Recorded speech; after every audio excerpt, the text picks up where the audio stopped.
Good morning students, मैं आपकी संस्कृत अध्यापिका डोली वर्मा। आज हम संस्कृत मंजूषा से चैप्टर 15 पढ़ेंगे। चैप्टर 15 है हमारा करमवीर भवा। करमवीर भवा मीन्स करमवीर बनो, भवा मीन्स बनो, करमवीर बनो। तो ये करमवीर बनो, ये चैप्टर जो है हमारा, ये हमारा महाभारत से लिया गया है। महाभारत में जब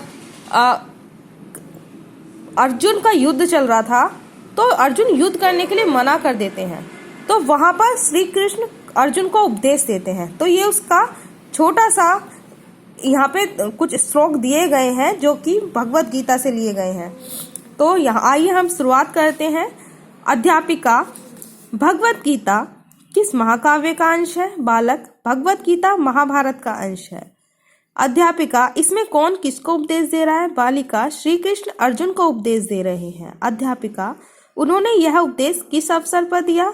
बालक जब अर्जुन युद्ध के लिए युद्ध क्षेत्र में उपस्थित हुए। बालिका मान्य गीता धर्म शास्त्र है, ऐसा माना जाता है, तो युद्ध से इसका कैसा संबंध? अध्यापिका कर्तव्य कर्म का पालन करना ही धर्म है, कर्मवीर बनो, यही संदेश है गीता का। आइए गीता के इन श्लोकों का वाचन करें और इनमें निहित संदेशों को समझें।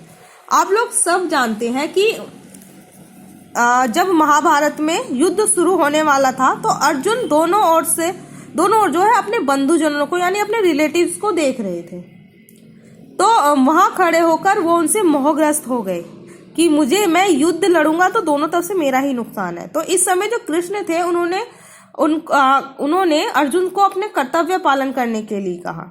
उन्होंने उन्हें समझाया कि जीवन में बहुत सारे ऐसे अवसर आते हैं जब हम भावुक होकर अपना विवेक खो बैठते हैं, तो हम भूल जाते हैं कि भावना से कर्तव्य ऊंचा होता है और निष्काम भाव से कर्तव्य पालन करना ही हमारा धर्म है। उस समय गीता का यह उपदेश हमारी प्रेरणा बन सकता है।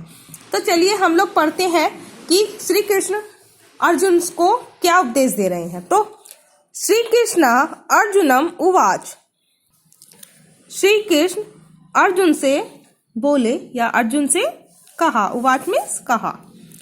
यत् प्रवर्ति भूर्ता नाम येन सर्वम इदम ततम स्वकर्मणा तम अभचर्यम सिद्धिम विन्दति मानवा। यत् मीन्स जहां से प्रवृत्ति भूर्ता नाम प्रवृत्ति की उत्पत्ति हुई है। येन सर्वम इदम ततम, येन मीन्स जिसके द्वारा, सर्वम इदम यह सब, ततम व्याप्त है क्या? यह सब संसार, स्वकर्मणा तम अभचर्य सिद्धि विन्दति मानवा, उसको उसमें स्वकर्मणा उसकी क्या है?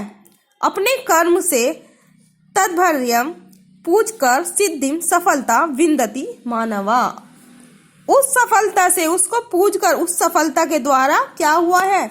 सिद्ध हुए हैं, मानव सिद्ध हुए हैं। कि जहां से सब प्राणियों की उत्पत्ति होती है और जिसके द्वारा यह सब संसार व्याप्त है, यानी किससे? ईश्वर से। उसमें हम अपने कर्मों के द्वारा मनुष्य सिद्धि को प्राप्त हुए हैं। हमने अपने कर्मों के द्वारा ही मनुष्य योनि में हम प्राप्त हुए हैं। तो कहा गया है कि जिस ईश्वर को हम यहाँ पर किसके द्वारा आए हैं? अपने कर्मों के द्वारा। नियतम कुरु कर्म त्वम कर्म जायो ही अकर्मणा सरी यात्रापि चैतेन प्रसिद्धयेत कर्मणा। नियत कुरु यानी नियत रूप से करते रहो कर्म। तुम अपने कर्म को नियत रूप से करते रहो, नियमित रूप से।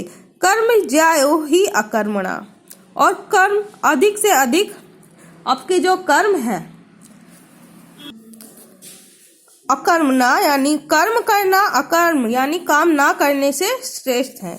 सरी यात्रा पीछते न प्रसिद्धयेत कर्मणा, यानी यदि काम न किया जाए तो प्रसिद्ध ये कर्मणा, तो शरीर वह निर्वाह भी संभव नहीं है, शरीर का निर्वाह भी संभव नहीं है। कहा गया है कि अपने कार्य को नियत रूप से आप लोग करते रहें। काम ना करना, कर्म करने से कर्म करना काम ना करने से बेहतर है, यानी श्रेष्ठ है। अगर आप काम नहीं करेंगे तो आपका शरीर कैसा हो जाएगा? कर्तव्यनिष्ठ हो जाएगा। आपका कार्य शरीर भी कार्य करना बंद कर देगा। तो कर्तव्य कर्म करना मानव का क्या है? परम धर्म है।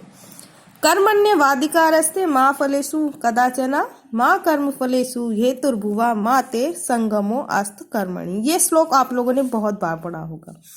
कर्मण्येवाधिकारस्ते मा फलेषु कदाचन, यानी कर्म पर अधिकारस्ते, कर्म पर हमारा अधिकार है। मा फलेषु कदाचन, लेकिन फल पर हमारा कोई अधिकार नहीं है। मा कर्म फल हेतु मा ते संगमो अत्व कर्मणि, यानी कर्म फल हेतु, कर्म को फल हेतु यानी फल की आशा से मां मत करे। संगमो अथ कर्मणि, ये ते और अपने मन को अपने अकर्म नित्य काम ना करने से आसक्ति नहीं होती, यानी हम जो कार्य करें उसे बिना फल की इच्छा के करें, क्योंकि काम करना कर्म करना हमारे हाथ में है, लेकिन फल प्राप्त करना हमारे हाथ में नहीं है। वो किसके हाथ में है? ईश्वर के हाथ में है। तो अपने कर्म करते रहिए और फल की इच्छा ना करें। योगस्थ कुरु कर्माणि संगम त्यक्त्वा धनंजय सिद्धे सिद्धयो समो भूत्वा समत्वम योग उच्यते। योगस्थ यानी योग, कुरु कर्माणि संगम, संगम में आसक्ति, त्याग कर, सिद्धे सिद्धयो यानी सफलता और असफलता, समो भूत्वा समत्वम योग उच्यते, यानी अपनी आसक्ति यानी अपने लगाव को, आसक्ति को यानी अपनी आसक्ति यानी लगाव को त्याग कर, अपने हर लगाव को त्याग कर सफलता और असफलता दोनों परिस्थितियों में समान भूत्वा होकर समत्वम योग उच्यते, एक समान योग करो। स्थिर रहकर क्या करना है आपको? योग करो, अपने कर्मों को करो, एक समान होकर बस अपने कार्य, आप लोग अपने योग कार्य करते रहिए, अपने कर्म करते रहिए। अर्थात आसक्ति और लगाव को त्याग कर सफलता और असफलता दोनों परिस्थितियों में संभाव रखकर योग में स्थिर रहकर कर्मों को करो। हर स्थिति में संभाव होना ही योग कहलाता है। यानी हमें क्या करना है? हमें विचलित हुए बिना ही अपने कर्तव्य पर डटे रहना है। हमें डरना नहीं है, हम अपने कार्य करते रहें। एक बहुत ही बड़ी तपस्या है, यही हमारा कर्म हो गया। क्या है? हमारा कर्म करना ही एक तपस्या है, यही हमारा कर्म योग है। सुख दुखे समे कृत्वा लाभा लाभो जया जयो ततो युद्धाय युजस्वम न एवं पापम व्यासमामि। सुख दुख करके लाभ और हानि, जया जयो जय पराजय, ततो युद्धाय युजस्वम न एवं पापम वासपपि, यानी क्या है कि सुख दुख और लाभ हानि और जय पराजय को एक समान समझकर युद्ध के लिए युजस्वम तैयार हो जाओ, न एव पापम वासवापी, ऐसा करने से तुम्हें क्या होगा? पापम वासवापी, पाप नहीं लगेगा। यानी अर्जुन, जो कृष्ण है, अर्जुन को क्या कह रहे हैं कि सुख दुख को, लाभ हानि को, जय पराजय को एक समान समझकर तुम युद्ध के लिए तैयार हो जाओ। ऐसे करने से तुम्हें क्या होगा कि पाप नहीं होगा, तुम्हारे बंधुजनों की हत्या नहीं होगी, तुम अपने बंधुजनों को नहीं मारोगे, या तुम्हें पाप नहीं लगेगा। तो श्री कृष्ण अर्जुन को समझा रहे हैं।